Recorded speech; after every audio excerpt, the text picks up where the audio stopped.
자, 안녕하세요. 예,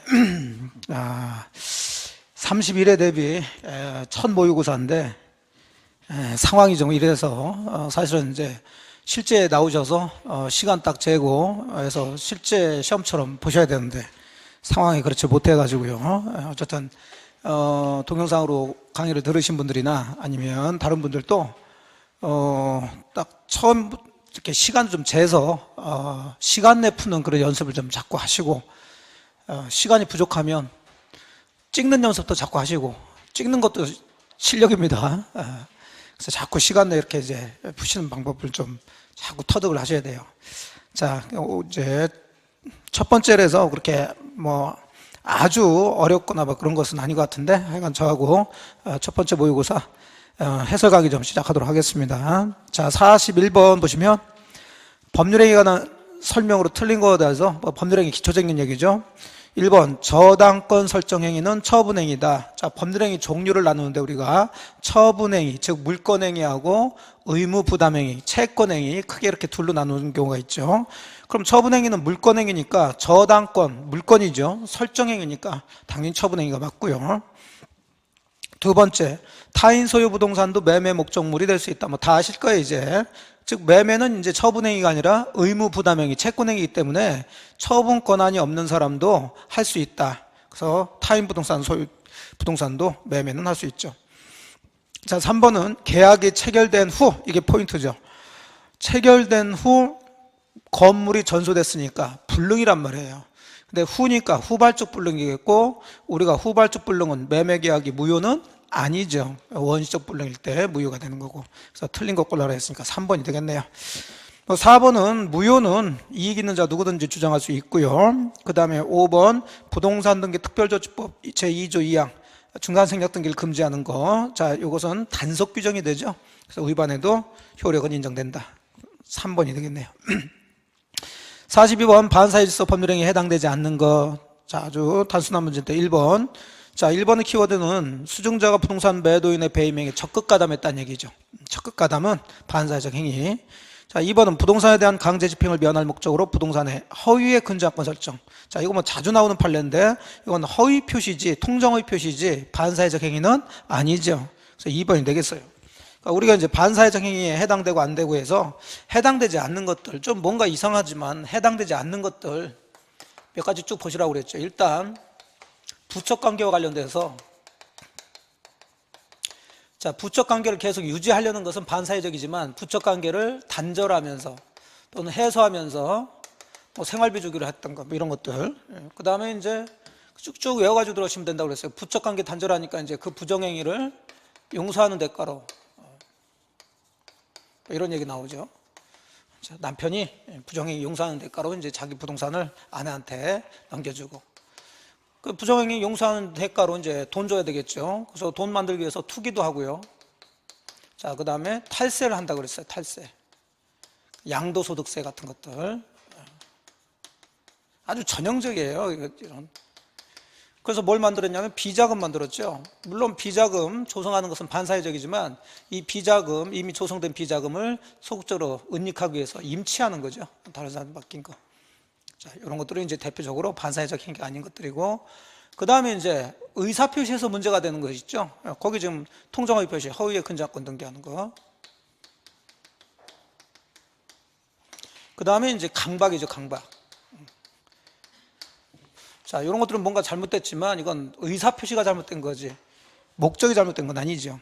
그래서 이런 것들은 반사회적 행위에 해당되지 않는 아주 대표적으로 자주 나오는 것들이니까. 부척관계 단절하면서 부정행위를 용서하는 대가로 투기탈세해서 비자금 마련해서 아내한테 주는 아주 바람직한 부부상이라고 그랬죠. 그 허위 근저당권 강박. 자, 2번이 되겠어요. 뭐 나머지 큰 문제 없고. 43번 비진 표시 설명으로 틀린 것은, 자, 비진 표시에서 1번 진이란 그랬어요. 자, 진이란 그러면 뒤에 뭐 찾으라고 그랬냐면 의사표시 찾으라고 그랬죠.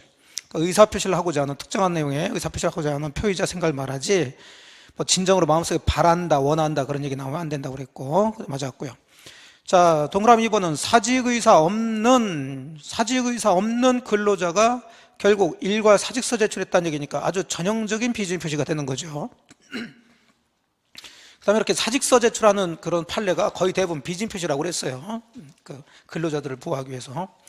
그다음에 동그라미 3번은 비진 표시 효과인데, 비진 표시는 원칙적으로 유효죠. 근데 상대방이 알았거나 알 수 있었을 때 무효니까, 반대로 하게 되면 선이 무과실일 때는 유효가 되줘야 되겠죠. 그래서 매매계약에서 비진 표시는 상대방이 선이며 과실이 없는, 그러니까 선이 무과실이죠. 유효하다, 옳은 얘기고.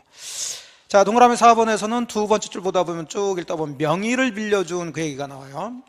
동그라미 4번은 이제 장난 좀 친 건데, 자, 우리가 또 비진 표시에 해당되지 않는 것들 가장 대표적으로 최, 강, 명의 해가지고, 최는 최선이라 판단해서 의사표시한 거, 강은 또 강박이죠. 강박, 강제, 강요. 그 다음에 이게 명의대여인데, 자, 이것들은 비진 표시에 해당되지 않는 대표적인 것들이죠. 그래서 동그라미 4번에서 두 번째 줄에 명의를 빌려줬다는 얘기가 나오니까 명의대여예요. 그럼 결론은 진이 아닌 의사표시가 아니죠. 그러니까 진이 아닌 의사표시가 아니니까 반대로 진이 있는 의사표시 맞지.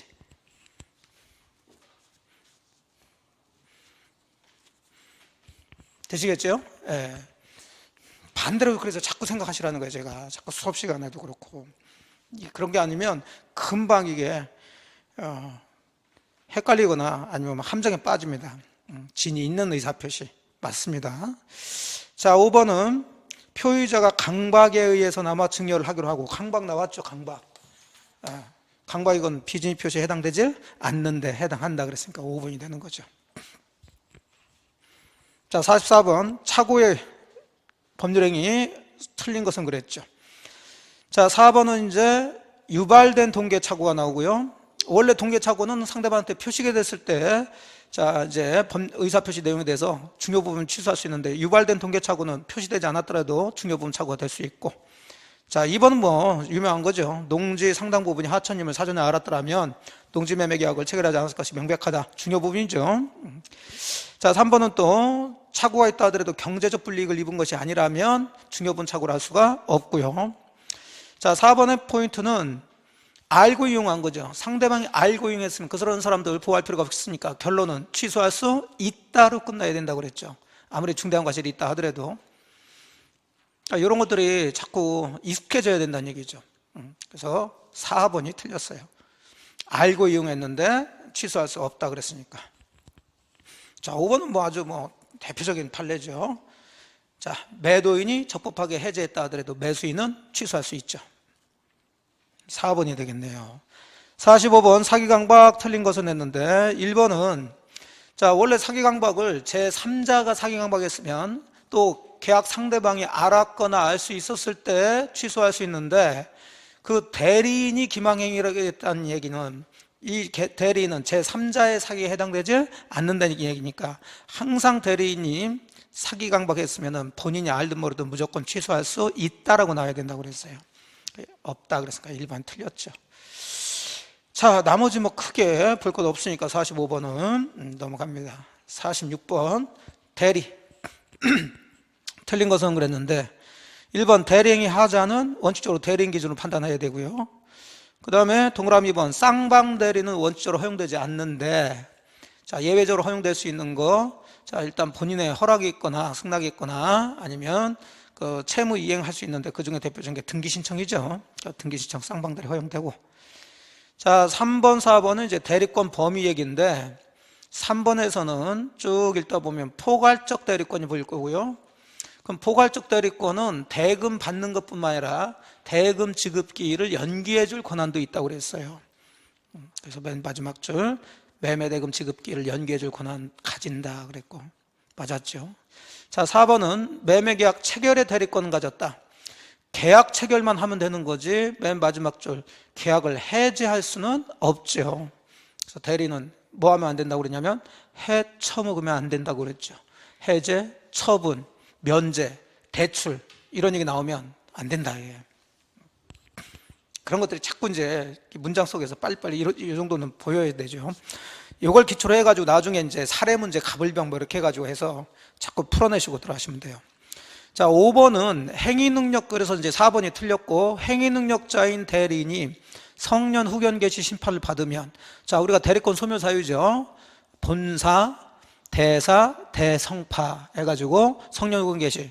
그러면 대리권이 소멸되면 복대리권은 대리권에 의존하니까 복대리권도 자동으로 소멸되겠죠. 그래서 다 맞았고 4번이 틀렸네요. 자, 47번은 대리권 없는 을이 갑을 대리해서 병에게 갑소유 토지를 매도했다. 옳은 것은 그랬네요. 자, 협의의 무건대리죠. 아주 전형적인. 자, 뭐 이거 여러분들이 이제 뭐 자꾸 그림 그릴 필요는 없고요.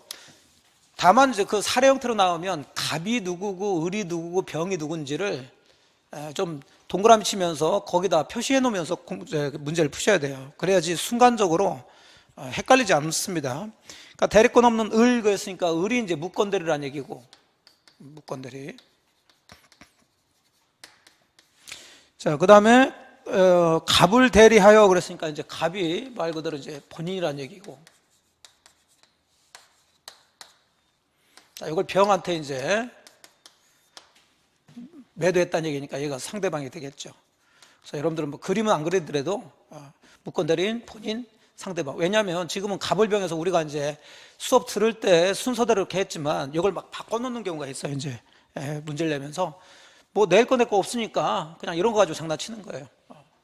이쪽으로도 갑을 여기다 놓고 해가지고 헷갈리게 만드니까 반드시 그런 건 쳐놓고 누군지를 표시를 해놓고 문제를 풀어야 돼요. 자, 옳은 것 그랬네요. 1번 갑이 매매계약 내용을 변경해서 추인했다. 갑 본인이니까 추인할 수 있는데 추인하려면 그대로 해야지. 변경하거나 조건을 달면서 추인하게 되면 결국 상대방인 병이 피해볼 수 있으니까 병의 동의가 없더라도 추인의 효력이 있다. 틀렸죠. 병의 동의가 없으면 추인의 효력은 없죠.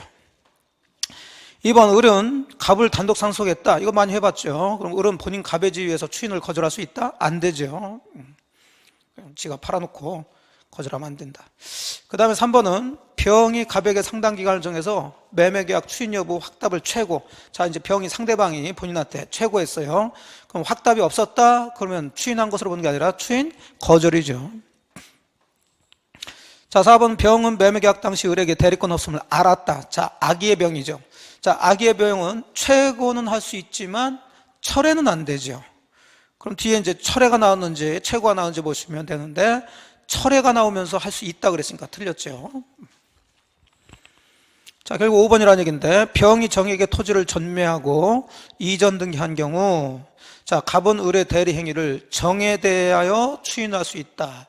자, 결국은 정에 대하여 추인할 수 있다 이걸 물어봤으니까 정도 추인의 상대방이 되냐 안 되냐 얘기인데, 자, 갑이 추인하려면 꼭 상대방한테 할 필요는 없고 무건대리인에게도 할 수 있고 병에게도 할 수 있고 거기처럼 자, 정하고 또 전매를 했을 때 승계인, 이 상대방의 승계인에게도 할 수 있다라고 그랬죠. 다만 그 추인했다는 사실을 이제 이 상대방이 알아야 이 본인은 추인했다는 사실을 가지고 상대방한테 대항할 수 있다고 그랬어요. 여기는 뭐 상대방을 물어본 거니까 할 수 있죠. 5번이 됩니다. 48번 무효 틀린 것은 있는데, 자, 1번은 뭐 쉽죠. 일부 무효는 전부 무효로 보는 게 원칙이고, 자, 2번 같은 경우 토지거래가 대상인 토지 매매 계약일자를 규제구역 지정 공고일 이전으로 소급 작성하고 매매 대금 금액도 낮춘 별도의 매매계약서를 허위로 작성했다. 자, 여기에 확정적 무효다 그랬는데, 일단 우리가 이제 배운 대로 하게 되면 지금 결론이 토지거래 나오면서 마지막에 무효다 그랬어요. 그럼 우리는 반대로 유효인 것을 외우셨지. 자, 당연히 유효인 거 허가받으면 되죠. 자, 허가받았으면 허가받은 때부터가 아니라 소급해서 유효가 된다고 그랬고, 왜? 유동적인 게 이제 무효가 유효로 바뀌니까. 그 다음 두 가지 문제가 된다고 했어요. 그 지역이 토지거래 허가 지역 지정에서 해제됐다는 얘기죠. 해제됐으면 허가받을 필요가 없으니까. 그 다음에 기간 만료 재지정받지 않았죠. 재지정하지 않았어. 자, 이런 얘기가 나오면 이제 유효가 된다. 유효. 근데 동그라미 2번은 눈 씻고 찾아봐도 특히 지정 해제라든지 재지정되지 않았다는 얘기 없으니까 무효로 가는 게 맞죠. 맞으면서 지금 읽어보면 이 계약한 사람들이 아주 괘씸하죠. 국가 입장에서는. 지금 허가 대상이면서 허가받지 않으려고 계약서를 의주했다는 얘기예요. 자, 이것도 이제 종종 자주 나오는 판례인데, 이런 것을 뭐라고 하냐면 처음부터 허가를 배제, 잠탈할 목적으로 이렇게 얘기해요. 허가 대상이면서 허가 안 받으려고 거기처럼 지정일 이전에 계약한 것처럼 한다든지, 뭐 대금을 낮춘다든지, 이런 식으로 이제 계약서를 의주하는 거. 그대로 뭐 그건 뭐 확정적으로 무효가 돼버리는 거죠. 자, 3번은 무효인 법률행위를 당사자가 무효임을 알고 추인했다. 자, 무효행위 추인은 소급하지 않죠. 무건대리 행위 추인은 계약 시에 소급하지만 무효행위 추인은 그때부터 새로운 법률행위를 한 것으로 보죠. 그래서 3번 틀렸고, 자, 4번은 토지거래가 대상인 토지에 대해서 허가받지 않은 매매계약은 무효이나 후에 허가를 받으면, 허가 받았다는 얘기가 나오니까 소급해서 처음부터 유효가 돼버리겠죠. 자, 5번 반사회질서 법률행위. 자, 추인 대상이 아니죠. 즉 절대적 무효인 반사회적 행위, 강의목교 위반, 그 다음에 불공정 법률행위는 추인할 수는 없죠. 3번이 되겠고, 49번 법률행위 취소에 대한 설명으로 틀린 것은 그랬는데요. 자, 1번 법정 대리인의 추인은 취소 원인이 소멸된 후에 해야만 효력이 있다. 1번이 틀렸죠. 원래 취소할 수 있는 법률행위는 그렇게 취소 원인이 소멸된 후에 해줘야 되지만 법정 대리는 그럴 필요가 없죠. 자, 뭐 다른 거 크게 볼 것도 없으니까 1번 틀린 걸로 정답이 되겠어요. 50번 조건 틀린 것은 그랬는데, 자, 1번은 법률행위 당시 이미 성취할 수 없는, 자, 이게 포인트죠. 성취할 수 없는이니까 불능이네요. 불능이니까 우리가 외운 대로 보시게 되면 불능 조건은 불정무니까, 만일에 이게 해제 조건이라면 반대로 조건 없는 법률행위 해가지고 유효가 돼줘야 되겠죠. 자, 그러면 그 다음에 뒤에 해가 나왔으니까 조건 없는 법률행위, 그렇죠. 이렇게 들어가니까 옳은 얘기가 되죠. 2번은 법률행위 당시 이미 성취된, 이게 키워드죠. 성취됐다니까 기성이죠. 기성 조건 반대로 들어가죠. 기해무니까 그게 해제 조건일 때 무효가 되고, 정지 조건이라면 거꾸로 조건 없는 법률행위 이렇게 되는 거죠. 자, 그럼 뒤 이제 쫓아가면 되죠. 자, 뒤에 정이 나왔으니까 자, 이것은 조건 없는 법률행위 해줘야 되는데 무효로 들어갔으니까 이건 틀렸죠. 기해무가 이제 맞는데, 자, 그래서 2번이 되겠어요. 2번. 자, 다른 것도 막 크게 볼 것 없으니까 51번 물건에 관한 설명으로 틀린 것은, 자, 물건 종류인데 1번 지상권도 본권 맞죠. 그 다음에 2번 온천에 관한 권리는 관습법상 물건이다 그랬는데, 온천에 관한 권리 관습법상 물건으로 인정되지는 않죠. 그래서 2번이 됩니다. 다른 거 크게 볼 건 없고. 자, 52번 물권적 청구권 틀린 것은, 자, 1번 물권적 청구권은 물건과 뗄래야 뗄 수가 없죠. 그래서 분리해서 양도할 수 없다 맞았고. 자, 2번 침해자의 고의과실이 있는 경우 물권적 청구권과 불법행위로 인한 손해배상 청구권 동시에 발생해서 병존할 수 있다. 그렇죠. 물권적 청구권은 방해자의 고의과실이 필요 없고, 불법행위로 인한 손해배상은 고의과실이 있어야 되는데, 이게 침해자 고의과실이 있다면 두 개가 다 겹쳐지게 되니까 두 개 다 발생해서 병존할 수가 있죠. 자, 그 다음에 3번 저당권자는 저당권 침해를 이유로, 자, 반환 청구할 수는 없죠. 저당권하고 지역권은 반환 청구할 수가 없죠. 다른 것은 이제 제거 청구나 예방 청구는 인정되는데, 자, 4번에서 미등기 무허가 건물의 양수인은 그 건물의 불법 점유자에 대해서 직접 자신 소유권에 의해서 건물 반환 청구할 수 없다 그랬어요. 결국은 키워드가 주어죠. 미등기 무허가 건물의 양수인, 항상 물권적 조건에서는 주어, 걔가 물건을 현재 가지고 있어야 청구할 수 있는데, 미등기 무허가 건물의 양수인이니까 이 양수인은 아직 소유권 취득하지 못했죠. 소유자 아니란 얘기고, 소유자 아니니까 그 건물에 반환 청구할 수가 없어야 되겠죠. 옳은 얘기가 돼요. 자, 정답은 뭐 쉽게 나오죠. 5번 간접 점유자도 점유자니까 점유 회수 청구 행사할 수도 있고 반대로 상대방도 될 수 있죠. 근데 없다 그랬으니까 5번이 되겠죠. 53번, 자, 부동산 물건 등기 없이 취득할 수 있는 경우가 아닌 것은 그러니까 반대로 등기해야 될 것 찾으라는 거죠. 쉬우니까 4번, 점유 취득 시효는 법률 규정이지만 등기해야지. 자, 54번 들어가죠. 자주점유, 타주점유. 틀린 것은, 자, 1번은 쭉 읽다 보면 키워드가 보일 거예요. 알지 못한 그 얘기죠. 매매가 무효인 것을 모르는 거예요. 어쨌든 매매는 자주점유의 권한이니까 그걸 모르는 매수인의 점유, 자주점유가 되겠죠. 반대로 알면서 점유한 사람들, 악의의 무단 점유자들은 타주점유라고 그랬고요. 자, 그 다음에 2번, 공유자 한 사람이 공유 토지 전부를 점유하고 있다. 자, 이것은 다른 공유자 지분 비율 범위 내에서는 타주점유에 해당되고, 자, 3번은 매매 대상 토지 면적의 등기상 면적을 상당히 초과했다. 자, 이것도 설명드린 적 있죠. 그 다는 아니고 초과 부분의 면적은 점유는 타주점유가 되는 거죠. 근데 거기는 초과 부분에 대한 매수인의 점유는 자주다 그랬으니까 3번이 틀렸죠. 그 초과 부분은 상당히 초과하고 있으니까 남의 거란 걸 뻔히 알면서 지금 점유하고 있다는 얘기예요.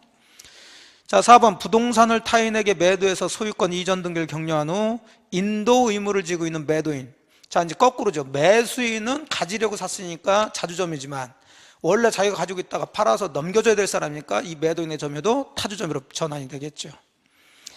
자, 5번 쭉 들어가면 명의수탁자죠. 명의수탁자의 점유, 타주점유. 그래서 3번이 돼요. 자, 55번 점유자 회복자 관계. 틀린 것은 그랬죠. 그러니까 이런 문제들 전형적인 거니까 점유자 회복자 관계 그러면 3개. 과실, 그 다음에 멸실 훼손 때 배상, 그 다음에 비용. 자, 이것들을 가지고서 이제 정리해 나가시면 돼요. 지금 1번은 선의의 점유자 그랬으니까 과실 취득하겠죠. 네. 그래서 선의의 점유자가 과실을 취득하면 이제 비용하고 연결해서 통상 필요비는 상환 청구하지 못한다. 맞았고. 자, 2번 점유물이 점유자의 책임 있는 사유로 멸실됐다. 그러면 배상 문제 나오겠죠. 그러면 선자 현존 배상이죠. 선자 현존. 그럼 찾아 들어가시면 돼요. 자, 근데 벌써 소유의 의사 없는 그랬으니까 타주란 얘기죠. 자, 그럼 뒤에 현존이 발문은 안 되지. 근데 현존이 한도에서 배상 책임입니다. 틀렸죠. 전부 배상해야지. 전부 배상. 그러니까 이런 것들이 이제 문제 푸시면서 막 눈에 확 띄어야 돼. 글자가 막 그 부분만 이렇게 막 뻘겋게 했는지 이렇게 보여야 된다고. 자, 3번 비용 상환 청구는 악의 점유자도 인정되고요. 자, 4번은 유익비 나오면은 특징 3개. 현존한 경우에 한해서 회복자 선택에조차 법원의 상환기간 허여죠. 그 뒤에 법원 상환기간 허여. 맞았지. 4번이 필요비로 바꿨으면 그 틀린 얘기가 되고요. 자, 5번 악의 점유자는 원래 과실을 반환해야 되는데 자기 과실로, 즉 잘못으로 인해서 그 과실을 수취하지 못했으면 대가를 보상해야죠. 그래서 다 맞았고 2번이 되겠네요. 2번.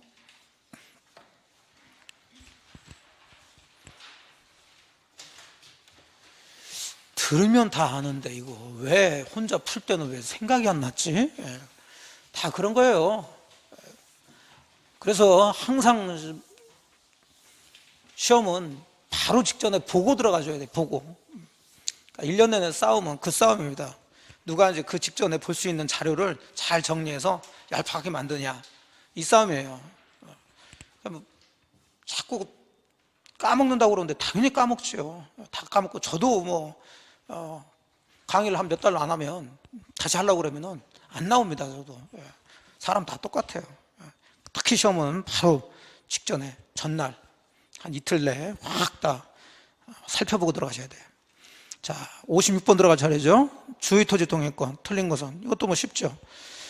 자, 1번이겠네요. 주의토지 통행권자는 담장과 같은 축조물이 통행에 방해가 되더라도 철거 청구할 수 있는데 없다 그랬으니까 1번 틀렸고. 자, 2번은 키워드가 이미 기존 통로가 있대요. 그럼 2개 판례가 있죠.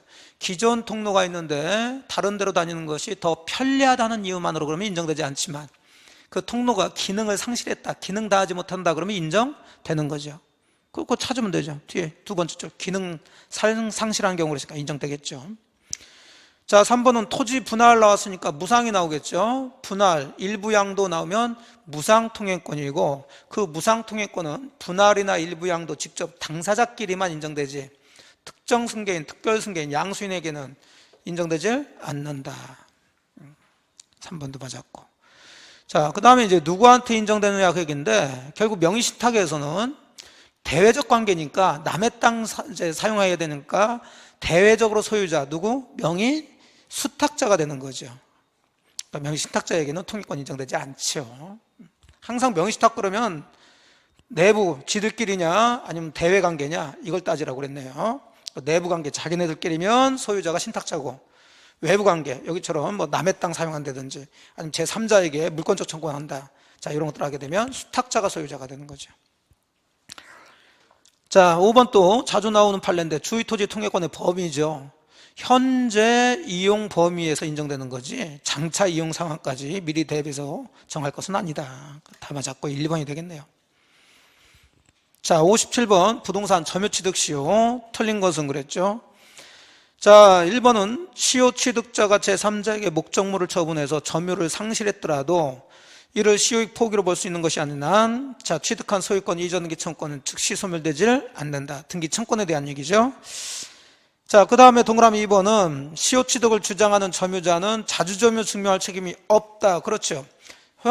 시효 완성된 사람이 현재 점유하고 있을 테니까 자주점유로 추정을 받죠. 그러면 이제 시효 취득을 부정하는 원 소유자 측에서 타주점유라는 걸 입증해 줘야 되고요. 자, 3번은 시효 취득 시효로 인한 소유권 취득의 효과죠. 자, 점유 개시한 때 소급하고요. 그 다음에 승계 취득이 아니라 원시 취득이라는 거. 자, 4번은 이제 시효가 완성돼서 나온 등기 청구권의 상대방인데, 상대방은 시효 완성 당시 진정한 소유자라고 그랬어요. 진정한 소유자. 그러니까 4번처럼 시효 완성 당시 소유권 등기를 했다 하더라도 그 소유권 보존 등기나 이전 등기가 무효라면 이 사람은 진정한 소유자가 아니니까 그 소유권 이전 등기 청구의 상대방이 될 수 없죠.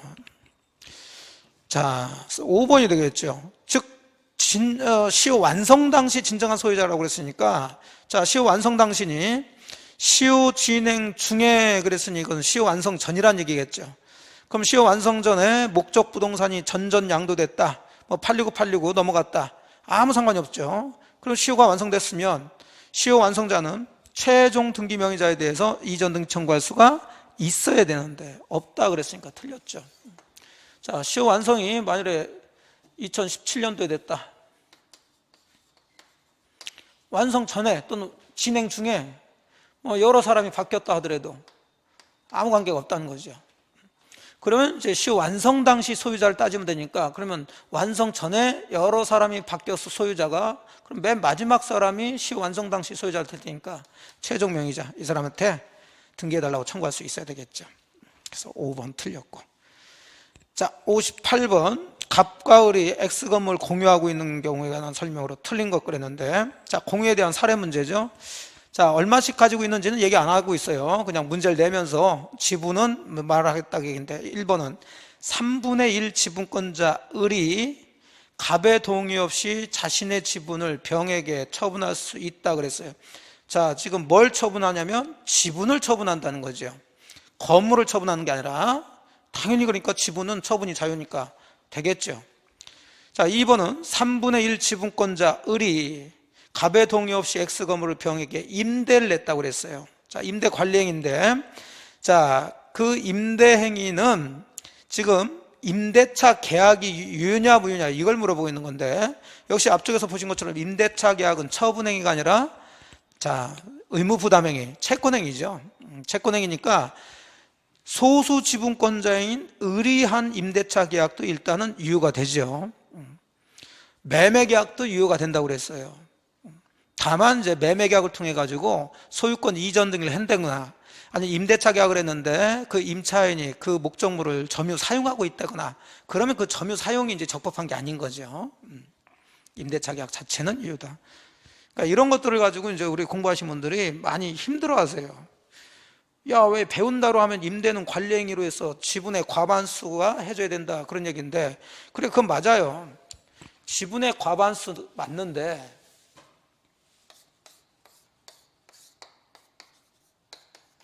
을이 지금 3분의 1, 그러면 갑이 3분의 2라는 얘기인데, 자, 을이 갑의 동의 없이 병한테 임대차 계약을 했다. 그럼 임대차 들어가기 전에 이 건물을 매매했다. 그럼 동의 없이 매매한 거, 이것도 유효 아니에요? 그럼 매매도 유효인데 임대차 계약이 무효라고 그러면 안 되지. 그것도 유효죠. 다만 그 이후의 문제, 이행을 할 때 매매면 소유권 이전 등에 하는 게 이게 문제라는 얘기고, 이걸 을이 혼자 하면 안 된다는 거죠.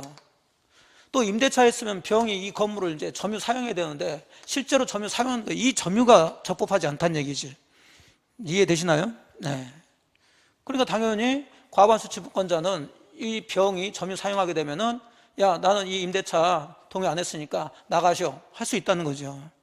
소수 지분권자가 임대차 계약을 했으니까. 근데 만일에 병이 단독으로, 갑이 병한테 임대차 계약을 했다면 임대차 계약도 유효면서 병이 여기 건물에 점유 사용하고 있는 거, 이것도 적법한 거니까 이제 을은 병한테 건물에서 나가셔 할 수가 없다는 거죠. 그런 차이점을 잘 잡으시란 말이에요. 구별을 하시라고, 구별. 자, 그래서 2번도 옳은 얘기가 되고요. 자, 3번. 병이 X 건물을 불법 점유하고 있는 경우, 이제 점유 나왔죠. 점유했으면 항상 누가 점유했냐를 따지라고 그랬고, 병이 그랬으니까 제3자가 점유하고 있으니까 이건 보존행위로 들어가야죠. 갑은 을의 지분에 관해서도 특별한 사정 없는 단독으로 병에 대하여, 자, 손해배상이라고 그랬으니까 이건 이제 보존행위하고는 상관이 없죠. 그 건물을 돌려달라 이렇게는 할 수가 있지만, 자, 갑이 을의 지분에 대해서도 손해배상 청구할 수는 없죠. 항상 부당이득 반환이나 손해배상 청구 나오면 뭐라고 그랬냐면 자기 지분 범위 내에서만 할 수 있다고 그랬으니까, 그런 걸 머릿속에 딱 담고 문장에서 우리 얼마나 좋아요, 다 써주는데 손해배상 청구 이렇게 써주잖아. 그럼 항상 손해배상 청구 그러면 지분 범위 내에서. 하지만 건물 반환 청구 그러면 공유자 중 한 사람이 자기한테 전부 반환해달라고 청구할 수 있고, 3번이 되는 거죠. 자, 처음부터 다 맞고 그럴 수는 없죠. 처음 모의고사 보시는데 100점을 막 목표로 하시고 안 돼요. 그러면 4번. 3분의 2 지분권자 갑이 을의 동의 없이 X건물 전부를 병에게 사용하게 한 거, 이런 거죠. 자, 사용하게 했는데 지금 과반수 지분권자가 병한테 사용하겠으니까 이 사용 적법하다는 얘기죠. 그러니까 을은 병에 대해서 X건물 인도 청구할 수 없다. 맞았고. 자, 5번. 3분의 1 지분권자 을은 병이 X건물을 불법으로 점유 또 하고 있죠. 자, 점유하고 있으면 당연히 단독으로 X건물을 자기한테 인도해 줄 것을 청구할 수 있죠. 자, 그래서 3번이 틀린 얘기가 되고. 자, 59번 지상권. 틀린 것은, 자, 1번 지상권 존속기간 영구적으로 하는 것도 유효하고요. 또 2번 지상권자는 지상권 유보한 채 지상물 소유권만 양도할 수 있고 그 반대도 가능하죠. 3번 구분지상권에서는 이제 수목 소유하기 위해서는 안 되니까 수목 포함되지 않고, 4번 지상권자의 지료직이 면체가 토지 소유권 양도 전후에 이루어졌다. 뻔하죠. 그럼 그 2년 연체가 누구에 대해서 해야 되냐? 양수인에 대해서만 해줘야 되겠죠. 두 번째 줄, 양수인에 대한 연체 기간이 2년이 돼야지만이 양수인이 지상권 소멸 청구할 수 있는 것은 아니다 그랬으니까 4번이 틀렸고요. 자, 5번은 나대지 보이니까 관습상의 법정지상권 성립되질 않겠죠. 4번이 정답이 되겠어요. 자, 60번 지역권. 틀린 것은, 자, 2번을 보시게 되면 2번 지역권은 요역지와 분리해서 양도할 수 없는 데 있다 그랬으니까 부정성이죠. 그 다음에 이제 불것만 보시면 3번, 자, 불가분성에 의해서 취득은 쉽게 소멸은 어렵게. 그럼 공유자 한 사람이 지역권 취득했으면 다른 공유자도 취득해줘야 되겠네요. 자, 그 정도 보시면 되겠고. 61번 전세권. 자, 틀린 것 그랬어요. 1번 전세권의 전속 중 전세 목적물이 양도됐다. 그럼 전세권 물건이니까 대항력이 있는 거고, 대항력이 있다는 것은 그대로 그 전세권 내용이 양수인한테 넘어갔다는 얘기니까, 그럼 전세권 전세금 반환 의무는 누가 지냐 그게인데 새로운 소유자, 신소유자가 져야죠. 양수인이 져야지.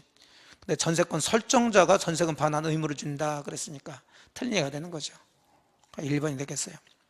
임대차도 마찬가지죠. 주택임대차에서 뭐 등기하지 않고 대항 요건을 갖췄으면 그 보증금 반환 의무도 그 주택을 양수한 사람이 지게 되는 거죠. 똑같아요, 대항력이라는 것은. 자, 그래서 1번이 틀렸고, 2번, 전세권은 반드시 전세금을 지급해야 되는데 이 전세금 지급을 꼭 현실적으로 주고받고 할 필요는 없고 기존 채권으로 가름할 수도 있습니다. 대신할 수도 있죠. 그 다음에 3번의 포인트는 법정갱신이죠. 그럼 법정갱신은 당연히 법정이니까 등기 없이도 제3자에게 주장할 수 있고요.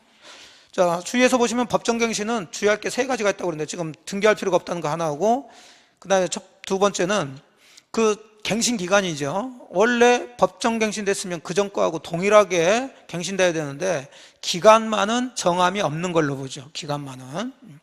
그 다음에 이제 법정갱신은 건물 전세권에서만 인정된다는 거. 항상 이 법정갱신 전세권에서 나오면 그 세 가지 가지고 장난치니까 딱 머릿속에 기억을 해 놓으셔야 되겠죠. 자, 4번의 키워드는 건물 일부의 전세권 설정됐다. 자, 그러면 전부 경매 신청할 수 있냐 없냐, 전부 우선 변제 받을 수 있냐 없냐, 그 문제죠. 그 건물 전부에 대한 경매 신청을 할 수가 없죠. 하지만 다른 사람이 경매 들어갔을 때 그 건물 전부 경매 대금에서 우선 변제 받을 수는 있죠. 그러면 이제 뒤를 보니까 우선 변제 받을 권리가 있다 그랬으니까 옳은 얘기가 되죠. 자, 5번은 뭐 옳은 얘기고 1번이 되겠어요. 자, 62번 유치권 틀린 것은 그랬는데, 자, 1번, 3번은 유치권이 성립되기 위한 피담보 채권 얘기인데 일단 권보매는 안 된다고 그랬으니까 3번이 되겠죠. 임차 보증금 반환 청구권 가지고서는 안 되죠. 권리금 반환 청구권, 보증금 반환, 매매대금 안 돼. 대표적으로 이제 되는 게 동그라미 1번 비용 상환 청구권 가지고서는 유치권 행사할 수가 있죠. 자, 그 다음에 2번도 그러네. 권리금 나왔으니까 안 되고.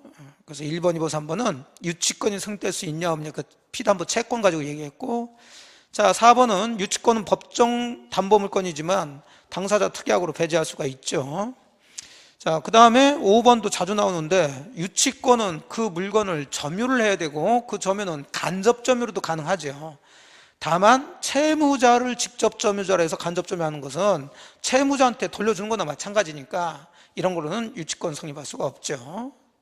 기억이 나실 거예요. 3번이 됩니다. 자, 63번은 이제 갑은 자신이 점유하고 있는 건물에 대해서 을을 상대로 유치권을 주장하고 있대요. 자, 유치권은 가끔 이렇게 사례 형태로 이제 문제를 좀 내요. 자, 거기에 대한 설명으로 틀린 것 그랬는데, 지금 이 갑이 유치권 주장하고 있는 거죠. 자, 을을 상대로, 을은 지금 건물 빨리 내놓으라고 그러는 거고. 자, 그러면 갑의 유치권이 인정될 경우 갑은 그 건물의 경락인에 대해서도 유치권 주장할 수 있다. 그럼요. 유치권은 물권이니까 누구한테든 대항할 수 있죠. 2번, 갑이 건물 수급인으로서 소유권을 갖는다면 갑의 유치권은 인정되지 않는다 그랬는데, 자, 유치권이 성립되려면 기본 기준 4가지가 갖춰져야 된다고 그랬어요. 자기 물건, 타인 물건. 타인 물건이 되죠. 그 다음에 점유를 하고 있어야 되고, 점유는 적법한 점유해야 되겠죠. 그 다음에 채권이 발생해야 되는데 아까 말씀드린 것처럼 그 채권은 그 점유하고 있는 물건에 관해서 생긴 채권이 된다고 그랬어요. 뭐 돈 빌려주고 안 갚는다고 해서 유치권 행사할 수 있는 것도 아니고 그 채권이 변적이 있어야 되겠죠. 법에 정해진 게 이 4가지 요건. 그 다음에 이제 당사자 특약이 없어야 되겠죠. 배제 특약이. 자, 그러면 지금 요거 유치권은 유치권을 주장한 사람이 아닌 다른 사람 물건이어야 되는데 지금 거기 보니까 갑이 건물의 수급인으로서 소유권을 갖는다면 그랬으니까 갑이 소유권을 갖는다면 그 얘기죠. 그럼 갑은 소유자라는 얘기죠. 그 건물에. 그럼 갑의 유치권은 인정되지 않겠죠. 기준에 안 맞으니까. 항상 이런 습관 들이셔야 돼요, 법은. 자, 3번 병이 건물 점유를 침탈할 경우, 자, 이제 병이라는 사람이 건물을 침탈했어요.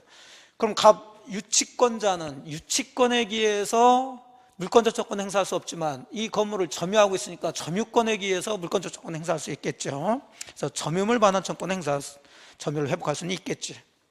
그래서 맞았고. 자, 4번 갑이 건물 점유에 관해서 선관주 의무를 위반하면, 원래 이제 유치권자의 의무로는 남의 물건을 지금 점유하고 있으니까 선관주 의무 잘 관리해야 되는데, 자, 그걸 위반하면 당연히 채무자들은 유치권 소멸을 청구할 수 있죠. 거기서 이제 장난치는 게, 선관주 의무를 위반하면 유치권은 소멸한다. 그럼 틀려요. 채무자가 야, 너 관리를 잘못했으니까 유치권 소멸하자, 이렇게 청구를 하는 거죠. 자동으로 소멸되는 게 아니에요. 자, 5번은 그러면은 이 점유에 대한 얘기인데, 이 점유는 적법한 점유여야 된다고 그랬어요. 그러면 이 점유가 적법이냐 불법이냐를 누가 입증해야 되냐, 그 문제인데, 어쨌든 유치권자는 저 건물을 점유하는 사람이고, 자, 점유를 하고 있으면 여러 가지 좋은 쪽으로 추정해 주는데, 그 중에 적법한 권리자로도 추정을 해주니까 굳이 이 사람이 자기 점유가 적법하다는 것을 입증할 필요는 없고, 유치권을 부정하는 사람이 네가 무슨 유치권자냐, 이 점유는 불법인데, 이 반대 사람이 이 점유가 불법이라는 것을 입증을 해줘야 되겠죠. 그래서 5번이 틀린 얘기예요. 그래서 갑은 자신의 점유가 불법 행위로 인한 것이 아님을 증명해야 된다 그랬으니까 갑이 증명할 게 아니죠. 을이 증명해야지. 5번이 되겠어요. 조금 좀 어려울까요? 아직은 이제 사례 문제나 이런 것들이 조금 익숙하지 않을 수가 있어요. 64번 저당권 틀린 것 그랬는데, 자, 1번 건물에 대한 저당권 효력은 그 건물 소유 목조라는 지상권, 임차권에도 미치죠. 뭐 약간 주종관계 있으니까. 자, 2번은 쭉 들어가면 농작물이죠. 농작물은 토지에 부합되지 않으니까 토지 저당권 효력이 농작물에 미치지 않는다. 자, 3번 또 저당권에서 담보할 수 있는 피담보 채권은 금전 채권에 하나지 않습니다. 꼭 돈 빌려주고 저당권만 설정하는 건 아니에요. 그 다음에 4번 물상보증인이 저당물의 필요비를 지출할 경우 저당물의 매각대금에서 우선 상환받을 수 있다 그랬는데, 자, 요거는 제3취득자 얘기입니다. 자, 저당권을 배우시다 보면 이제 제3취득자라는 사람이 나와요. 정신없는 사람들 있죠. 자, 이미 저당권이 설정된 부동산에 대해서 그 후에 소유권 취득하거나 지상권 취득하거나 전세권 취득한 사람들, 이 사람들을 우리가 제3취득자라고 그랬죠. 이 사람들은 지금 결국은 이런 권리를 취득했다는 것은 저 부동산을 사용하려고 지금 들어왔다는 얘기인데, 선순위 저당권이 있음에도 불구하고 저 부동산 사용하려고 이런 권리 취득했다. 굉장히 위험스럽게 들어왔다는 거죠. 그래서 이런 사람들을 보호하기 위해서 3가지를 인정해 준다고 그랬어요. 첫 번째, 자, 경매 절차에서 경락인이 될 수 있죠. 경매인, 매수인이 될 수 있죠. 두 번째, 불안불안하면 네가 이 저당권 피담보 채권 변제해서 그 선순위 저당권을 없애달라고 할 수 있다고 그랬어요. 채권 변제해서 저당권 소멸 청구할 수 있다고 그랬고, 그 다음 3번째가 이 2가지 하려면 돈이 있어야 되죠. 돈이 있었으면 이렇게 들어오겠냐 이거죠. 선순위 저당권이 있는데 좋은 데 가지. 그래서 경매가 들어와서, 자, 누군가 경락 받아갔으면 그 경락대금에서, 자, 어차피 이 사람들은 후수권자니까 나가줘야 되는데 조금 챙겨주려고 이 사람이 그동안에 이 부동산에 대해서 썼던 비용이 있으면 비용을 최우선적으로 배당을 해주라고 그랬죠. 기억나시나 모르겠다. 비용 우선 상환 받을 수가 있죠. 그래서 제가 제3취득자 문제 나오는 것은 이걸 가지고 물어보는 게 아니라, 이렇게 할 수 있는 사람이 누구냐, 그게 누구냐. 제3취득자야지. 그럼 제3취득자라면 저당 부동산을 소유권 취득하거나 또는 지상권 취득하거나 전세권 취득한 사람이라고 얘기해 나와야 되는데, 지금 거기는 물상보증인이 그랬던 게 틀렸다는 거죠. 물상보증인은 저당권을 자기가 담보로 제공한 사람이지, 저당권이 설정된 부동산에 뒤이어서 소유권을 취득하거나 지상권이나 전세권 취득한 사람이 아니죠. 그래서 이 사람은 그 경매대금에서 우선상환 받을 수가 없어요. 그래서 4번이 틀렸죠. 뭐 5번이야 뻔한 얘기죠. 피담보 채권 주인이 소멸되면 맞서등기 없더라도 저당권 종은 소멸해야죠. 자, 65번 저당권 옳은 것은 그랬죠. 자, 1번 불법 말소된 저당권 등기가 회복되기 전에 경매가 행해져서 매수인이 매각대금을 완납했다면 저당권 말소 등기 회복 등기를 청구할 수 없다. 자, 1번이 맞는 얘기고, 그 판례도 종종 자주 나오는 판례인데, 자, 이건 법률 구조를 보시게 되면 지금 위에서 피담보 채권 갚아서 채권이 소멸됐으면 말소등기 안 하더라도 저당권은 없어진다고 그랬죠. 그러니까 그 반대예요, 이제 반대. 자, 이제 갑이라는 사람이 돈 빌려주고 이 건물을 담보로 잡아가지고 저당권 등기를 했단 말이죠. 그럼 뭐 1억 빌려주고 저당권자 갑에서. 자, 그런데 아까는 피담보 채권이 소멸되면 이등기 말소 안 하더라도 저당권은 없는 것이 돼버리는데, 이제 반대로 이 저당권 등기를 돈도 안 갚으면서 누군가 서류 위조해서 말소시켜버렸다는 거죠. 그 부적법 말소죠. 불법 말소. 그러면 등기가 지어졌다고 실제 저당권도 없어지냐 그 얘기지. 저당권은 그대로 있겠죠. 그죠? 네. 그 등기는 물건의 효력 발생 요건이지 전속 요건 아니다 그 판례죠. 그럼 당연히 등기부는 말소가 됐는데 불법으로 말소됐으니까 저당권은 현실적으로 그대로 있고, 그럼 당연히 저당권자 입장에서는 다시 이것을 등기법에서 배우신 것처럼 말소 회복 등기로 해서 되살려야 되겠죠. 네. 근데 말소 회복 등기 하기 전에 이 부동산이 경매 들어갔다는 거예요, 이제. 그래서 누군가가 경락을 받았다. 자, 그럼 끝난 거죠. 이 잘못 말소된 등기를 말소 회복 등기 하려면 현실적으로 갑이라는 사람이 저당권이 있어야지만이 말소 회복 등기가 가능한데, 이거 말소 회복 등기 하기 전에 경매 들어가게 되면 이제 이 부동산에 있는 모든 저당권은 자동으로 없어져 버리죠. 그럼 이제 갑이라는 사람은 어쨌든 이제 저당권 없어져 버렸으니까 이제 이거 말소 회복 등기 할 수가 없다, 이렇게 결론이 나와지는 거죠. 됐죠? 네. 그래서 1번이 옳은 얘기가 돼요. 조금 어렵나? 자, 2번 저당권이 설정된 토지 소유자가 그 위에 건물을 신축해서 보존 등기 격려한 경우 저당권의 우선 변제적 효력은 건물에도 미친다고 그랬는데, 건물은 토지의 부합물이 아니죠. 미칠 일이 없고. 3번 저당권의 효력은 저당 부동산에 부합된 물건에 미침으로, 거기까지 맞아. 근데 명인 방법을 갖춘 수목은 토지의 부합물도 아니죠. 그러니까 또 저당권, 토지 저당권 효력이 미친다 했으니까 또 틀렸고. 4번 토지에 관해서 저당권이 성립된 당시 존재하는 건물이 미등기 상태라면, 자, 법정수상권 그러는데 법정수상권이 성립되기 위해서는 그 저당권 설정 당시에 토지 위에 건물이 있으면 되는 거지. 그게 미등기냐 무허가 건물이냐 이건 따지지 않는다고 그랬죠. 성립할 수 있어야 되겠죠. 자, 5번 이제 물상대위에서는 물상대위 자, 행사하기 위해서는 그 인도전에 압류를 내야 되는데 그 압류는 꼭 저당 권자가 할 필요는 없고 제3자가 해도 된다고 그랬어요. 근데 거기는 제3자에서 압류된 경우에는 물상대위 성이 없다 그랬으니까 다 틀렸죠. 1번이 되죠. 자, 66번 계약 성립. 틀린 것은, 자, 1번은 매매계약 체결 당시에 목적물과 대금이 구체적으로 확정되지 않았더라도 그 확정 방법과 기준이 정해져 있으면 계약은 성립되고요. 자, 2번 격지자 간의 계약에서 청약은 그 통지를 상대방에게 발송한 때 효력이 발생한다. 그런데 2번이 틀렸죠. 계약 성립에서 발송이 나온 거 딱 하나밖에 없다고 그랬어요. 격지자 간의 승낙이라 해서 승낙. 나머지는 다 도달해, 도달. 나머지는 다. 그렇게 아예 딱 정리를 해놔야 되죠. 정리. 요걸까 저걸까 이렇게 하지 마시고, 계약 성립에서 발송남은 격지자 간의 승낙, 승낙. 격승, 격승. 격승, 발송.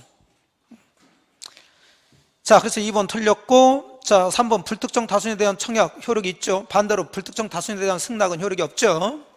자, 그 다음에 4번 승낙기간 지난 후에 승낙이 도착했다. 그 연착된 승낙이죠. 청약 전일을 새로운 청약으로 봐서 승낙할 수도 있고. 자, 5번도 자주 나오지만 청약자가 일정한 기간 내에 이의를 신청하지 않으면 승낙한 것으로 본다.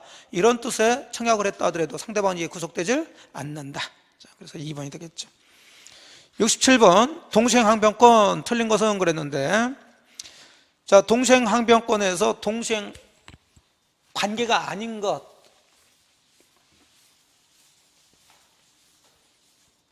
동시행관계 아닌 것, 일단 별개의 계약, 별개의 약정에 의해서 발생된 것. 물론 이것도 특약에 의해서 동시행관계 만들 수는 있죠. 또 동시행관계가 있어야 동시행항변권이 발생하니까. 그 다음에 채무 변제죠. 변제하고 저당권 말소라든지 가등기, 담보가등기 말소라든지 변제하는 거. 그 다음에 이제 요거하고 비슷한 게 주택임차권 등기명령에 의한 임차권 등기라는 게 있죠. 주택이나 상가의 임차권 등기. 자, 요거 말소와 그 다음에 보증금 반환.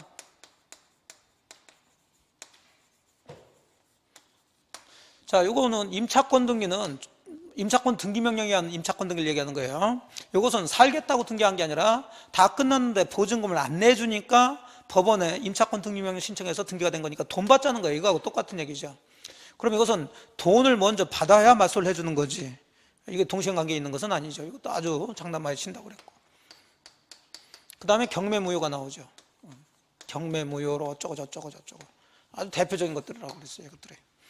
그 다음에 이제 선의행 의무자가 나오는데 말 그대로 선의행 의무자니까 먼저 줘야 될 사람이지 동시행항변권 행사할 수는 없죠. 근데 이 선의행 의무자가 예외적으로 동시행항변권을 행사할 수 있는 경우가 있다고 그랬어요. 어떤 경우? 뒤에 주저리 뭔가 써놓는다고 그랬죠. 선의행 의무자가. 상대방이 이행이 곤란을 현저한 사유가 있다든지 아니면 선의행 의무자가 자 이행기 지체했는데 이행 지체 중에 상대방의 채무도 변제가 도래된 때 뭐 이런 건데 그럼 몰라도 되죠. 그냥 뒤에 뭐 써줬어. 그러면 동시행항변권 행사할 수 있다. 근데 선의행 의무자 그러면 동시행항변권 행사할 수 없죠. 뭐 그런 것 정도는 한번 딱 잡아줘야 되죠. 시험 공부니까 많은 걸 알려고 하지 마시고 핵심적인 거라도. 그러면 1번은 동시행관계에 있는 쌍방의 채무 중 이건 아예 동시행관계에 있다고 하면서 어느 한 채무가 이행불능이 되어 손해배상 채무로 바뀌는 경우 동시행항변권이 소멸한다 그랬는데 그럼 동시행항변권 없다는 얘기인데 그게 맞으려면 이 중에 뭔가 하나가 있어야 될 텐데 일단 없단 말이에요. 그러면 어쨌든 간에 체크해놓고 넘어가시면 2번 보니까 쌍방의 채무가 별개계약에 기한 거죠. 별개계약이 있네. 자, 그러면 동시행항변권 발생할 수 없는데 특약에 의해서는 동시행항변권 발생할 수가 있죠. 항상 계약법은 특약 약정할 수 있으니까. 자, 3번은 쌍무계약이 무효가 되어서 각 당사자가 서로 취득한 것을 반환해야 될 때, 자, 경매무효가 나와야 동시행관계가 아니지. 계약, 쌍무계약이 무효가 되면 서로 받은 거 서로 돌려줘야죠. 당연히 동시행관계 있는 거고. 4번 가압류 등기가 있는 부동산 매매계약에서 특약이 없는 한 매도인의 소유권 이전 등기 의무. 자, 판 사람의 부동산에 지금 가압류 등기가 있으면 깔끔하게 넘겨줘야 되니까 소유권 이전 등기만 해줄 게 아니라 소유권 이전 등기하고 가압류 등기 말소 요걸 다 해줘야죠. 그 다음에 매수인의 대금 지급 의무 동시행관계 있겠고. 자, 5번은 일방 당사자가 선의행 나왔죠. 선의행으로 끝난 게 아니라 상대방이 채무이행이 곤란할 현저한 사유가 있는 경우에서 써줬으니까 동시행항변권 행사할 수 있다. 다 맞았고 결국 1번이 틀렸는데, 자 1번에서는 아예 답을 좀 알려주고 있죠. 동시행관계에 있는 쌍방의 채무가 있는데 그중 한 채무가 이행불능이 돼서 손해배상 채무로 바뀌었다. 이 손해배상 채무는 항상 전액 채무하고 성격이 같습니다. 동일해요. 그럼 전액 채무가 동시행관계에 있으면 당연히 손해배상 채무로 바뀌었다 하더라도 계속 동시행항변권 행사할 수가 있는 거죠. 그래서 1번이 틀린 얘기가 돼요.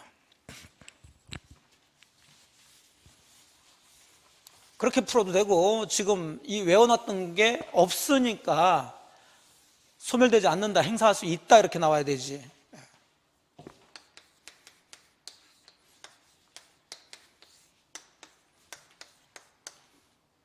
교환계약을 했다. 자, 교환계약, 쌍무계약 맞죠? 그럼 당연히 건물 소유권 이전과 토지 소유권 이전은 당연히 무슨 관계냐면 동시행관계 있죠. 근데 이 건물이 그 교환계약 이후에 갑의 잘못으로 해가지고 홀라당 불타버렸다. 그럼 갑의 귀책사유가 일어났고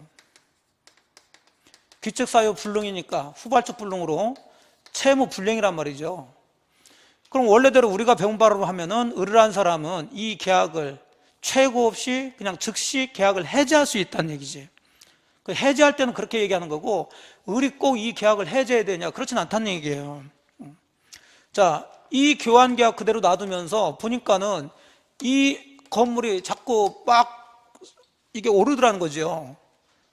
그러면 이 교환계약을 해제해버리면 서로 그냥 없던 걸로 돼버리니까 얘는 좀 피해볼 수 있으니까 나는 그래 뭐 별로 땅값도 오르지 않으니까 땅 주는 대신에 건물 받아야 되는데 네가 지금 잘못해서 건물 불태웠으니까 그러면 그 대신에 네가 손해배상했으니까 손해배상 채무로 해서 돈을 달라 이렇게 들어갈 수 있다고.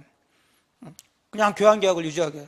그럼 이 건물 소유권 이전 채무가 이제 손해배상 채무로 바뀌었다는 얘기죠. 이런 얘기예요. 그럼 원래 건물 이전해줄 채무하고 토지 소유권 이전 채무도 쌍무계약에서 나오는 동시행관계니까 당연히 이 손해배상 채무도 이 토지 넘겨주면서 이렇게 받아야죠. 그 얘기라고. 같은 얘기가 된 거예요. 건물 대신에 돈으로 달라는 얘기니까. 이해되셨나요? 예. 그래서 이런 것들을 다 완벽하게 알면서 공부하신다는 게 어려우니까 아까 정해놨던 제가 동시행항변권에서는 그 내용이 나오면 동시행항변권이 없는데 그게 아니면 인정된다. 이런 식으로 들어가도 큰 무리는 없다고 그랬죠. 1번이 되고. 자, 68번. 갑은 자기 소유 건물을 을에게 매도했으나 계약 체결 후 제3자 방화로 건물이 천수되어서 소유권 이전이 불가능하게 되었다. 옳은 것은 그랬죠. 아예 문제에서 후발적 불능이고 후발적 불능인데 제3자의 방화로 그랬으니까 채무자 책임이 아니란 걸 지금 얘기하고 있고, 그럼 이건 이행불능을 물어보겠다, 우연부담을 물어보겠다 그 얘기죠. 자, 갑이 을한테 건물을 팔았다가 그 후에 이행하기 전에 제3자의 방화로 불타버렸다 이거죠. 전형적인 우연부담 문제고, 자, 우연부담에서 이것은 쌍방의 책임 없는 사유로 불능이니까 갑은 자기 건물 소유권 이전해 줄 필요도 없지만 을한테 대금 달라고 청구할 수도 없다 이렇게 나와줘야죠. 3번이 돼요. 을은 특별한 사정이 없는 갑에게 매매대금 지급할 의무가 없다. 그렇죠.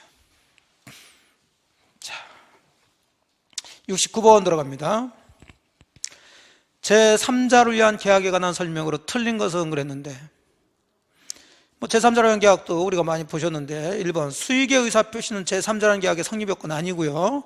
그건 제3자의 권리를 취득하기 위한 요건이고, 요약자의 채무 불이행의 이유로 제3자는 요약자와 낙약자 계약을 해제 얘기가 나와요. 해제는 요약자와 낙약자, 당사자가 하는 거지 제3자는 할 수가 없죠. 옳은 얘기고. 3번 제3자의 수익의 의사표시 후 특별한 사정이 없는 한 계약 당사자 합의로 제3자 권리를 변경시킬 수 없다 그랬는데, 이제 제3자가 받겠다 수익의 의사표시를 해서 제3자의 권리가 발생이 됐으면 이제는 요약자, 낙약자들끼리 그 권리를 소멸시키거나 변경시킬 수가 없다는 얘기죠. 맞았고. 자, 4번 낙약자는 요약자와의 계약에 기한 동시행항변으로 제3자에게 대항할 수 없다 있다 나왔어요. 그럼 항상 대항할 수 있냐 없냐는 누구와 누구 관계를 잡으라고 그래요. 자, 그럼 누구냐를 보시면 되는데, 낙약자는 요약자의 계약에 기한 동시행항변으로 그랬으니까 낙약자와 요약자 사이에서 발생한 동시행항변이죠. 그럼 당연히 대항할 수 있다라고 나와야지. 이게 요약자와 수익자 사이에서 발생한 항변 가지고는 대항할 수가 없는 거고요. 그래서 항상 대항할 수 있냐 없냐는 그런 거 물어보니까 4번이 틀린 얘기가 돼요. 자, 5번은 큰 문제 없겠죠. 자, 70번 계약 해제 틀린 것은 그랬는데, 자, 1번은 당사자 일방이 채무를 이행하지 않겠다는 의사를 명백히 표시했어. 거기까지 하면은 최고할 필요 없이 해제할 수 있지만, 그랬다가 적법하게 철회를 했으면 다시 최고를 하고 해제할 수가 있는 거죠. 근데 상대방은 최고 없이 해제할 수 있다 그랬으니까 1번 틀렸죠. 1번이 정답이 되겠네요.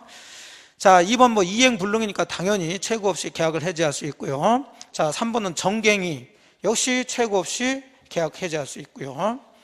자, 그 다음에 4번은 일방 당사자의 계약 위반을 이유로 상대방 계약을 해제했으면 누가 계약을 해제했던 이제 계약은 처음부터 없던 게 되니까 특별한 사정이 없는 계약을 위반한 당사자도 계약 해제됐다고 주장할 수가 있죠.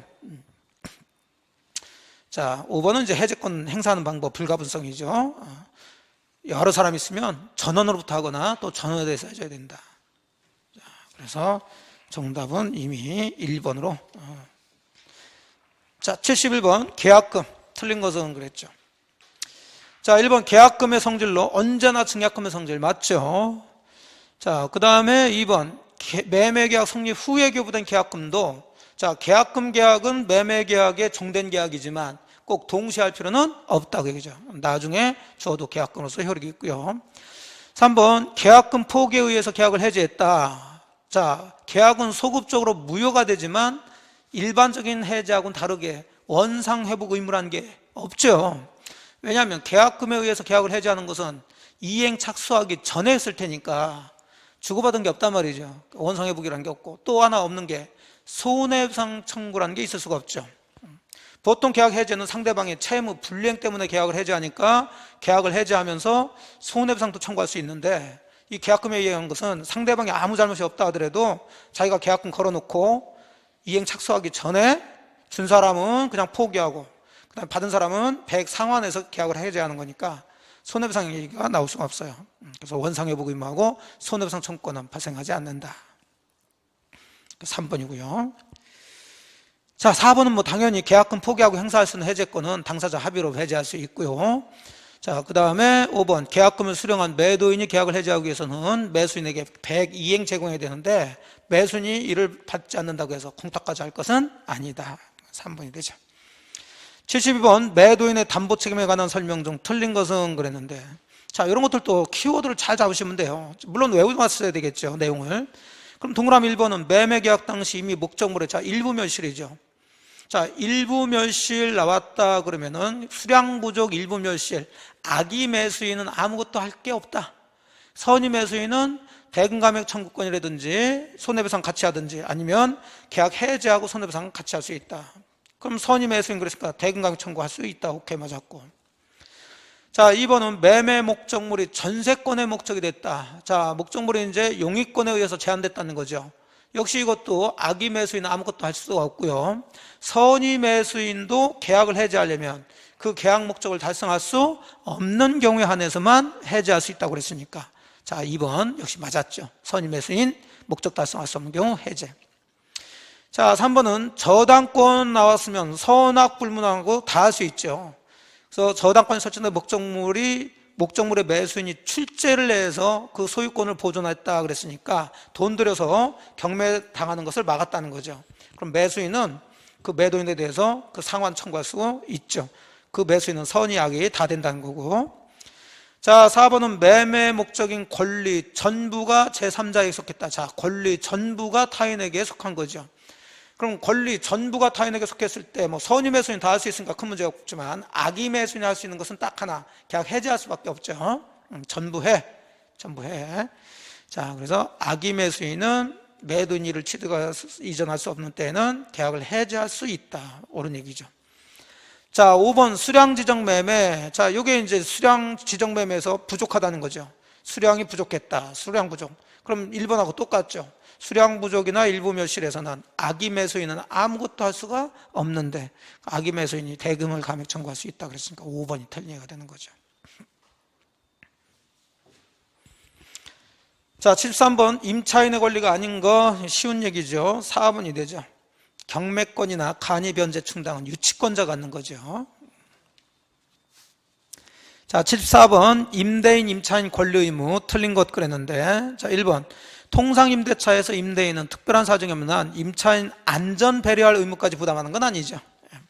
다만 이제 숙박계약에서는 숙박계약 같은 거 안전 배려할 의무가 있고요. 자, 2번은 건물 임차인이 그 사용 편익을 위해 임대인으로부터 부속물을 매수했다. 부속물 매수청권이죠. 그 부속물 매수청권 행사 기간은 임대차 종료 시죠. 종료 시. 종료 전이 아니라. 2번이 틀렸죠. 하여간 전부 다 매수청권은 기본적으로 끝나고 난 다음에 이제 매수청구를 하는 거죠. 자, 그 다음 3번 큰 문제였고, 뭐 3번 임대차도 유상계약이니까 담보 책임지겠고, 자, 4번 비용 상환 청권은 필요비는 즉시 달라고 할 수 있고 유익비는 임대차 종료 시 가액 증가가 현저한 때만 달라고 할 수 있는데, 자, 둘 다 주지 않은 상태에서 임차인이 목적물로 임대인한테 반환했으면 임대인이 반환 받은 날부터 6개월 내에 행사해야 된다는 거. 자, 그 다음에 동그라미 2번 비용 상환 청권에 관한 규정은 임의 규정이죠. 그래서 두 번째 줄 유익비 상환 청권을 포기하기로 한 약정은 유효가 되는 거죠. 하지만 비교해서 매수청권, 부속물 매수청권이나 지상물 매수청권은 특별하게 임차인을 보호하기 위해서 만든 규정이니까 강행 규정이 된다고 그랬어요. 75번 토지 임차인의 지상물 매수청권 틀린 것은 그랬는데, 자, 일단 강행 규정이고요. 그것도 강행 규정이고. 그럼 지상물 매수 대상이 되는 것은, 자, 한마디로 임차인 소유의 그 지상 건물이라고 그랬어요. 두 개 기준. 그러면 건물이면 되는 거지, 부속물 매수청권처럼 뭐 임대인의 동의를 얻어서 신축했냐 뭐했냐 이런 것도 안 따진다고 그랬죠. 지상물은 굉장히 깔끔하다고 그랬어요. 다만 임차인 소유해야 된다는 거죠. 자, 그러면 1번 보시게 되면 지상 건물이 객관적으로 경제적 가치가 없거나 임대인에게 소용이 없다. 아무 상관없이 건물이라면 지상물 매수청권 대상이 되고요. 2번 임차인이 지상물의 소유권을 타인에게 이전했다고 그랬으니까 이제 임차인 소유가 아니겠죠. 임차인 소유해야 되는데, 그러니까 임차인은 지상물 매수권 행사할 수가 없겠고. 자, 3번 행정관청 허가를 받은 적법한 건물이 아니더라도 상관없다고, 그냥 건물이기만 하면 된다고, 지상물 매수권 대상이 될 수 있다. 자, 4번 임대차 종료 전 지상물 일체를 포기하기로 하는 임대인과 임차인의 약정. 자, 이게 강행 규정이니까 무효가 되겠죠. 자, 5번 매수청권 대상이 되는 지상물은 임대인의 동의를 얻어 신축한 것에 한정된다. 이런 거 필요 없다고 그랬죠. 자, 5번이 되겠죠. 자, 76번 주택임대차보호법상 주택임대차에 관한 설명으로 틀린 것은 그랬는데, 자, 1번 역시 주거용 주택이면 되는 거지 미등기 주택에도 뭐 적용이 되겠고. 자, 2번 대항력 요건인 주민등록은 도달한 때가 아니라 수리한 때 효력이 발생하겠고.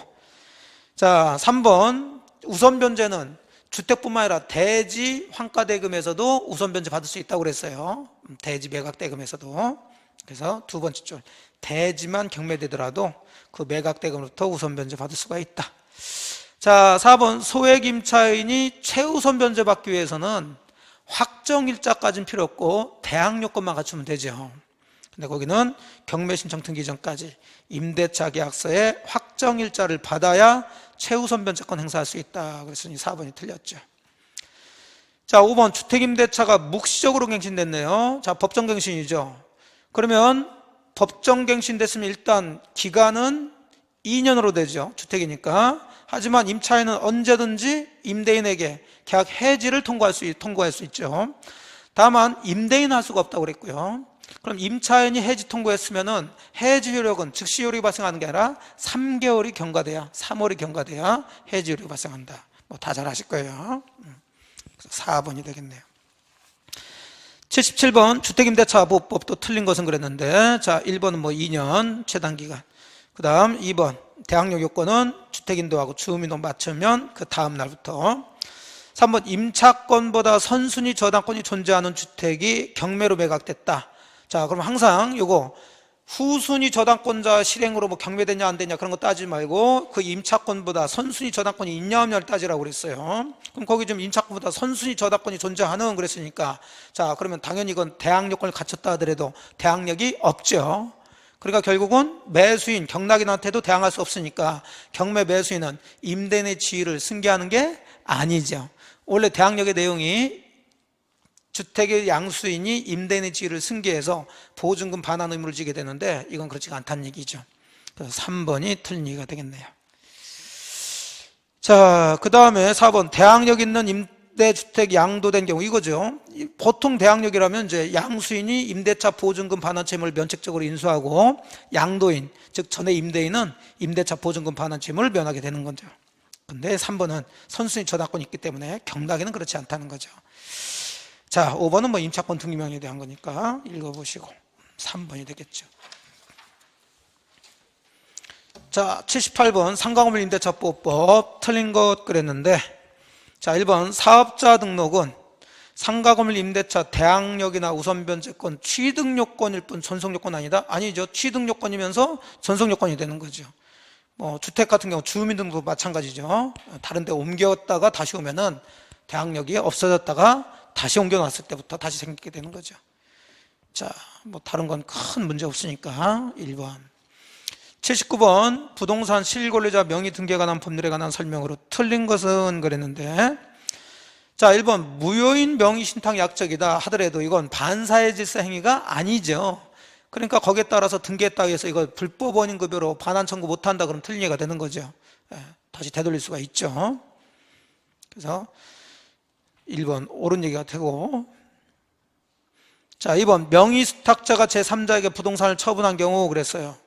그럼 명의신탁은 무효인데 그 무효를 가지고 제3자에게는 대항할 수 없다.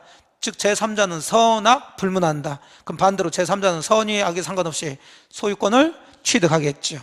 원칙 맞고. 자, 3번은 꼭 소유권에 대해서만 명의신탁을 금지하는 게 아니에요. 소유권 이외의 물건도 명의신탁 등기할 것인데 자기 명의로 등기하지 않고 다른 사람 명의로 등기하는 거, 이것도 이 적용을 받고요. 자, 이렇게 원칙적으로 명의신탁은 무효지만 예외적으로 유효인 명의신탁이 있다고 그랬어요. 세 가지. 뭐 있었나요? 쫑쫑배가 있었죠. 쫑쫑배.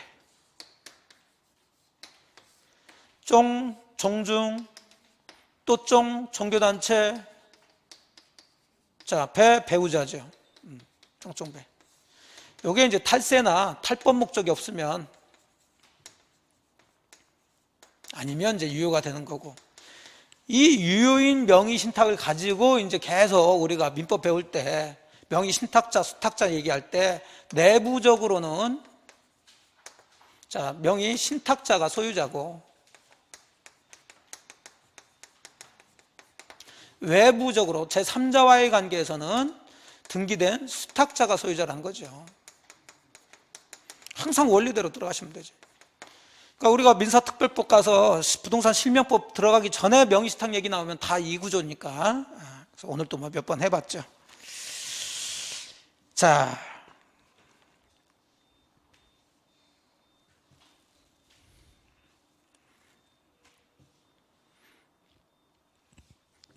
그래서 4번은 배우자 명의로 해서 유효인 거고, 그래서 5번 배우자 명의 명의신탁으로 유효인 경우, 자, 소유권에 기한 물권적 청권 행사한다고 그랬으니까 소유권에 기한 물권적 청권은 지들끼리 하는 게 아니겠죠. 제3자가 이 부동산을 침해했을 테니까 외부적 관계니까 누가 해야 되냐면 수탁자가 해줘야 되는 거죠.